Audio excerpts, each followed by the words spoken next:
Hello guys, आज के इस क्लास में मैं आप सभी को पढ़ाऊंगा लाभ और हानि, प्रॉफिट एंड लॉस कैसे निकालते हैं। तो मैंने लाभ के बारे में तो आप सभी को पढ़ा दिया है, लेकिन आज मैं चर्चा करूंगा हानि कैसे निकालते हैं। तो चलिए हम देखते हैं। क्रय मूल्य होता है कि वस्तु को खरीदने में जो कुल खर्च होता है उसे क्रय मूल्य यानी खरीद मूल्य कहते हैं।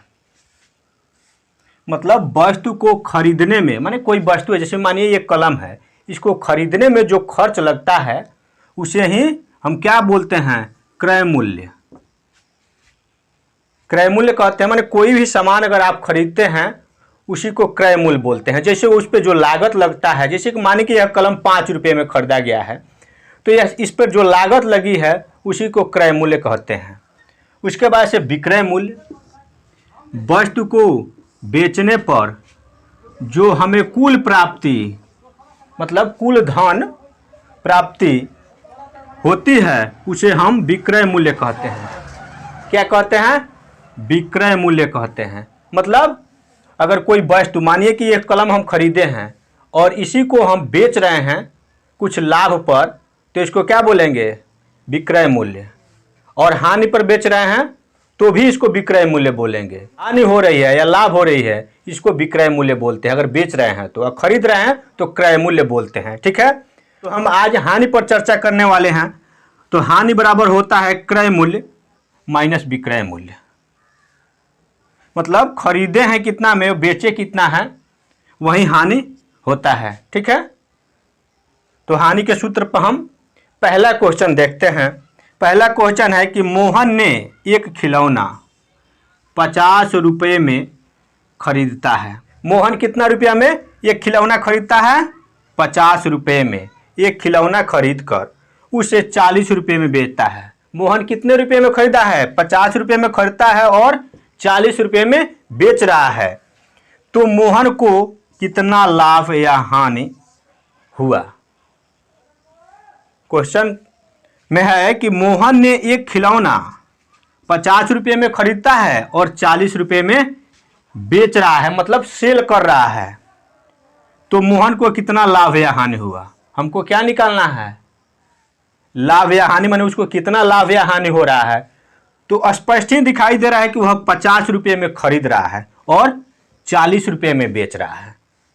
कितना में खरीद रहा है? 50 रुपये में और 40 रुपये में बेच रहा है। 50 रुपये में खरीद रहा है और 40 रुपये में बेच रहा है। तो सूत्र कौन लगेगा? मैंने पहले ही आपको बोला था कि हानि के बारे में आज मैं आप सभी को पढ़ाऊंगा। तो हानि बराबर होती है क्रय मूल्य माइनस विक्रय मूल्य।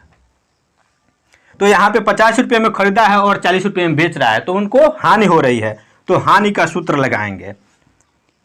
सबसे पहले हम लिखते हैं क्रय मूल्य बराबर कितना रुपया? 50 रुपया। और विक्रय मूल्य बराबर कितना है? 40 रुपये। 40 रुपये। और क्या निकालना है? हानि बराबर व्हाट, मतलब हमको हानि निकालना है। तो यहां लिखते हैं हानि बराबर क्रय मूल्य माइनस विक्रय मूल्य।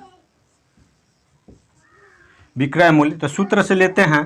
क्रय मूल्य कितना है? यहाँ पे क्रय मूल्य कितना है? 50 रुपये। तो यहाँ पे लिखेंगे 50 माइनस विक्रय मूल्य कितना है? 40।